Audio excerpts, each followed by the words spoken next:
Bonjour, nous allons parler aujourd'hui de la société Winfarm pour savoir faut-il souscrire à l'introduction en bourse. Donc on va d'abord présenter quelques documents principalement issus de l'entreprise qui la présentent et qui permettent de comprendre un peu son activité.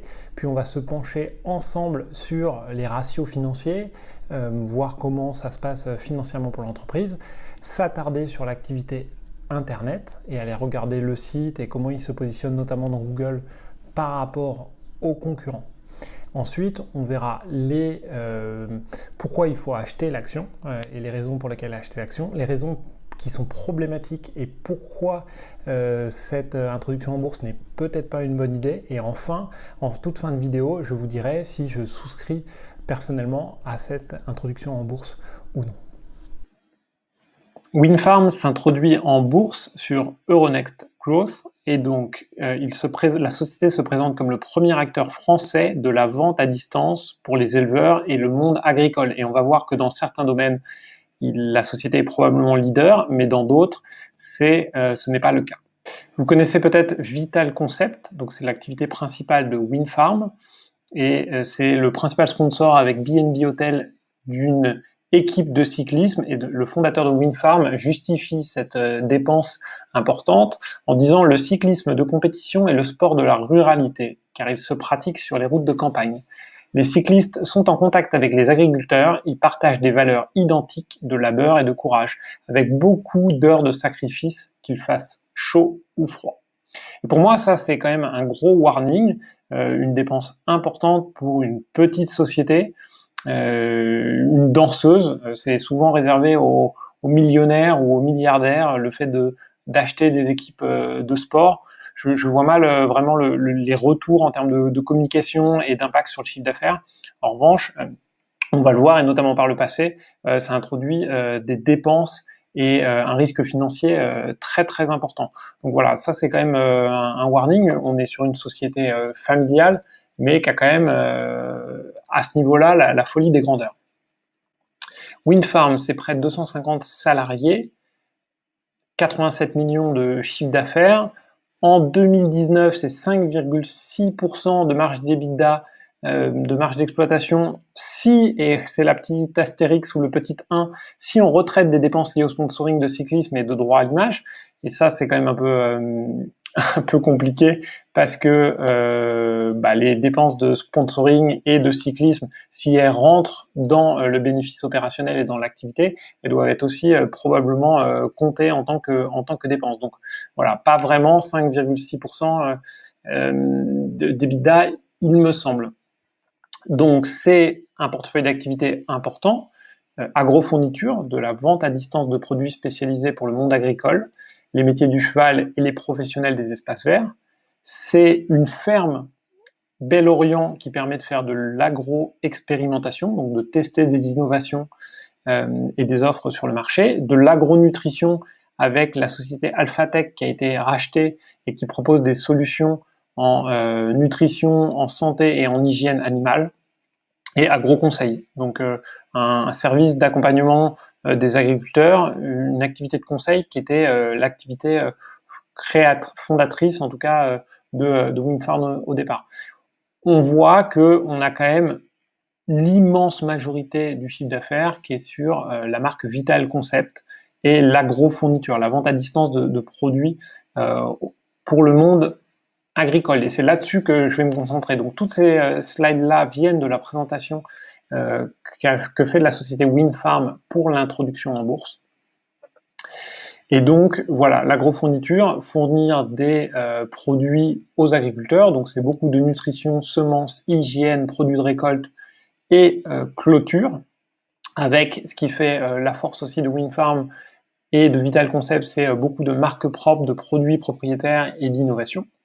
Une force de Vital Concept, c'est vraiment le fait qu'il y a une grande maîtrise de la chaîne logistique. Un entrepôt de 17 000 m², 50 camions et 13 plateformes logistiques très bien réparties en France. Et donc ça permet de traiter en 2019 110 000 commandes avec un taux de service des commandes très élevé, 98%. C'est-à-dire que 98% des commandes sont arrivées dans les temps et avec la bonne commande. Regardons désormais les résultats financiers. Donc en 2019, la société a dégagé une perte de 4,6 millions d'euros, une perte importante. Et on voit que c'est principalement lié à des mauvais résultats financiers et à une dépréciation à 100% du compte courant de l'équipe cycliste Pinot Cycling Evolution. Donc voilà, non seulement l'équipe cycliste a introduit des dépenses importantes, mais en plus, il y a un risque financier et donc là, il y a eu une grosse dépréciation. En 2018, il y avait un petit bénéfice de 110 000 euros et donc sur les 6 premiers mois de 2020, il y a également donc une marge d'EBITDA ajustée, donc j'ai toujours un peu de mal avec cette notion d'ajustement de 5,1% qui est encourageante, cette marge, et puis un résultat net de 111 000 euros. Donc un petit résultat net, mais une société du coup qui est rentable pour s'introduire en bourse. Pas rentable depuis très longtemps, mais rentable. Si vous aimez ce contenu, likez-le s'il vous plaît, ça permettra à plein d'autres utilisateurs de tomber dessus. Et puis si vous l'aimez aussi, pensez à vous abonner et pour avoir plein d'autres contenus sur la même thématique. Alors la société est très endettée. Avant l'introduction en bourse, c'est 4,9 millions d'euros de capitaux propres pour 14,6 millions d'euros de dette. Et donc ça fait un ratio d'endettement, un ratio dette sur capitaux propres, ou on l'appelle aussi gearing, ou en anglais debt to equity, qui est de 2,98. Et donc l'investisseur Peter Lynch estime que si ce ratio est au-dessus de 1%, au-dessus de 1, pardon, il est mauvais. Donc là, on a un ratio d'endettement qui est très très mauvais et qui explique probablement pourquoi cette société familiale qui détient 100% du capital souhaite s'introduire en bourse. Il y a probablement un ratio d'endettement qui est tellement dangereux qu'ils peuvent plus lever d'argent différemment, ils peuvent plus emprunter ou ils ont peut-être des difficultés et donc là il faut ouvrir le capital. Donc l'équipe, voilà, donc on voit la ferme Belle Orient qui est probablement gérée par le fils de Victor Étienne, beaucoup d'hommes, sauf l'activité principale qui est gérée du coup par une femme. Au niveau du board, donc on a le papa, le fils, la fille, je pense, et deux administrateurs indépendants. Donc, on va voir plus en détail qui ils sont. Donc, on a Maxime Ray qui est le patron d'un fonds de private equity spécialisé dans l'aviation, donc un financier, ce qui peut être utile pour acheter des sociétés, lever de l'argent, structurer les choses, mais bon, pas vraiment un expert du commerce, de la distribution ou du monde agricole. Et puis, on a le patron, le président du conseil de B&B Hotel, donc qui est une chaîne d'hôtels remarquable, très efficace, avec, je ne sais pas si vous êtes déjà allé dans un de leurs hôtels, mais vraiment la partie restauration, petit déjeuner qui est ultra optimisée avec tout qui est très très proche, la réception aussi qui est très réduite, et puis le mobilier, tout qui est organisé pour que le nettoyage se passe hyper facilement. Donc quelque chose, un modèle qui fonctionne bien, mais là encore qui est très très loin des problématiques de wind farm, de développement, d'une activité agricole, d'internationalisation.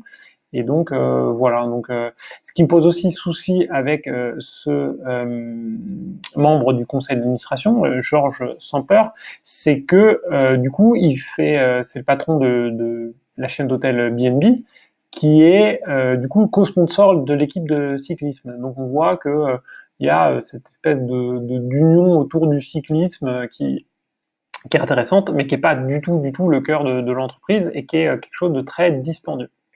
À quoi servira cet argent? Donc la majorité de l'argent levé va servir à acheter des sociétés à l'international ou à se développer sur les marchés du tout ce qui est paysage, espace vert. Donc il va y avoir, je pense, des difficultés puisque le marché des Pays-Bas et de l'Allemagne sont plus matures, sont des marchés plus gros que la France sur l'élevage. Et donc du coup, avec une expertise et des concurrents qui vont probablement être très forts. Et donc à voir si cela va pas trop peser sur la rentabilité du groupe. Et puis après, il va y avoir un développement de la ferme de Bel-Orient pour 1,5 million d'euros, et puis différentes allocations, et notamment développer l'activité de nutrition et d'hygiène animale. L'ambition est très très forte, donc une croissance annuelle moyenne du chiffre d'affaires d'environ 16%. Donc ça, c'est vraiment colossal. A priori, elle devrait avoir lieu à moitié en croissance interne et à moitié par de l'acquisition externe, en maintenant une marge d'exploitation de 6,5%, donc une marge qui est plus importante que la marge actuelle, alors même que la marge actuelle est retraitée des dépenses de sponsoring et de cyclisme. Donc la société va croître très très fortement tout en développant sa marge. Donc ça, c'est en général une gageure, c'est très très compliqué. Soit on croît et on décroît ça, et on dégrade un peu sa marge, soit on consolide et du coup on n'acquiert pas de nouvelles sociétés. Donc là, il va falloir accélérer et en même temps changer de moteur, ce qui est une promesse très très ambitieuse. On va regarder maintenant du coup cette activité agrofourniture et notamment la partie site internet et voir ce qui se passe. Est-ce que l'activité est vraiment leader et concurrentielle?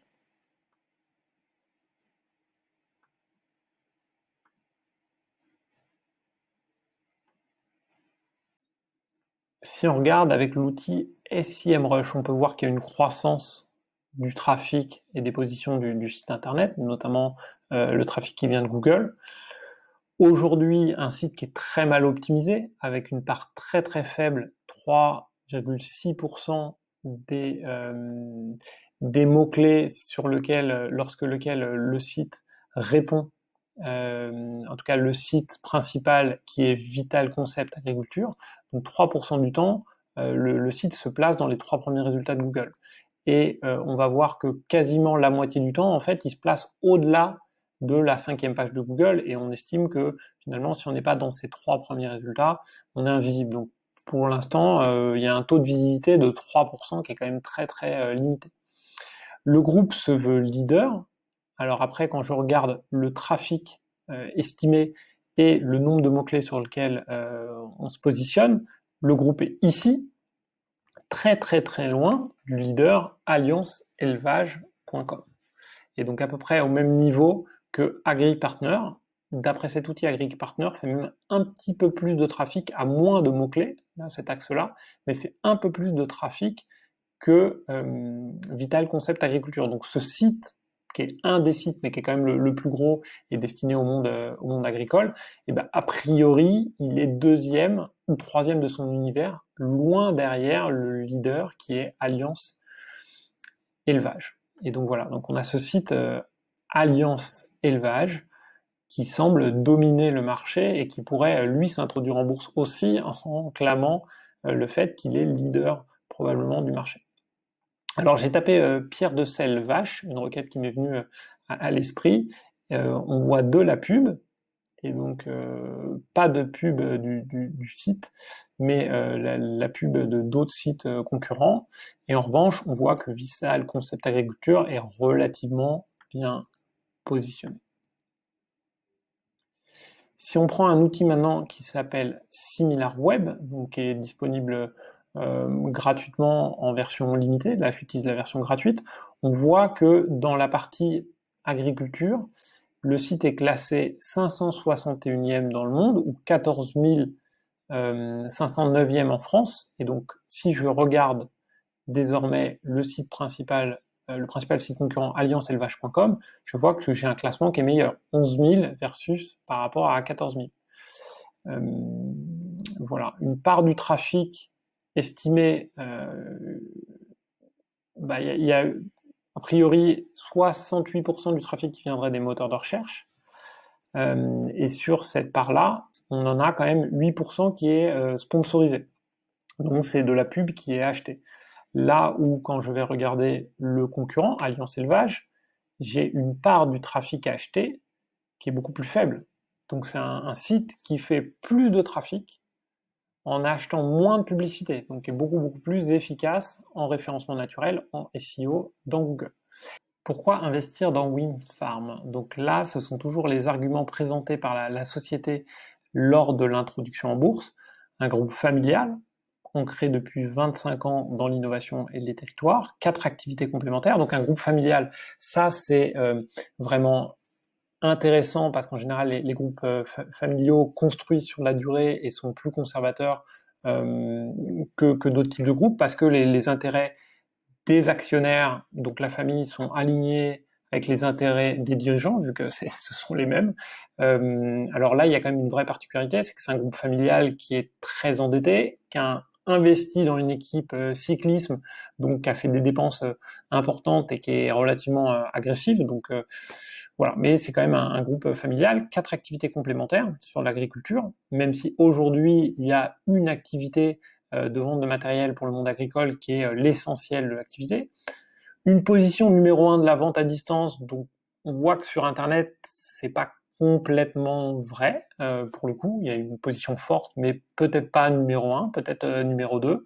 Des barrières fortes à l'entrée, oui, même si aussi, du coup, c'est un vrai métier, le métier de e-commerçant et de vente à distance, et qui est probablement beaucoup mieux maîtrisé par certains acteurs. Et donc, voilà, il y a quand même un risque là-dessus, parce que l'activité Internet du groupe Windfarm est quand même très émergente, et avec un site Internet qui est probablement un peu dépassé. Une croissance résiliente, oui, il y a une croissance. Une rentabilité solide, je dirais pas ça, vu que le groupe n'était pas rentable l'année dernière et qu'on voit qu'on a une rentabilité ajustée des coûts sportifs, donc on a une rentabilité naissante, je dirais. Une stratégie offensive et internationale, oui, même si pour le coup, l'international, à part la Belgique, il me semble, aujourd'hui, il n'y a rien. Et donc, aller attaquer d'autres langues et des marchés très concurrentiels, ça va être compliqué de doubler cette taille en 5 ans. Maintenant, on va voir ensemble pourquoi ne pas investir. Alors, c'est un groupe qui est très endetté. On voit que c'est un ratio d'endettement qui est de 2,98 avant IPO, avant introduction en bourse. Dès qu'on est au-dessus d'un ratio de 1, eh ben, on est quand même sur une zone à risque. Après, on a une activité qui est quand même récurrente, un groupe qui est familial, rentable. Ces ratios vont s'améliorer un petit peu avec l'introduction en bourse. Mais voilà, ça restera un groupe très endetté. Et donc ça limite aussi la capacité de croissance. On a un track record qui n'est pas incroyable. On a des pertes en 2019, on a une mauvaise expérience sur le cyclisme, on a une activité sur la vente à distance agricole qui existe depuis très longtemps, mais on n'a pas d'internationalisation, on n'a pas une position de numéro 1, on a quand même des pertes les années précédentes, donc voilà, on n'a pas quelque chose, on n'a pas une société qui est rentable depuis 3 ans, et puis qui est en croissance forte et qui a une position de archi leader sur son marché. La cible est très ambitieuse, 16% de croissance annuelle et avec un taux de rentabilité opérationnelle supérieur à celui actuel. C'est très compliqué. Il va falloir croître et en même temps être plus rentable. Et ça, c'est souvent antinomique. Il n'y a pas vraiment d'avantage parental pour les acquisitions. C'est-à-dire que s'ils se développent sur l'international, sur de nouveaux marchés, en acquérant des sociétés, aujourd'hui, ils ont une plateforme Internet, CRM, qui est un petit peu dépassée. Il va falloir mettre tout ça à jour. On a une organisation qui est très old school, et une communication qui est pareil un peu dépassée. Donc ça fonctionne parce que actuellement il y a une position très forte, une logistique intégrée et voilà une marque importante sur la France.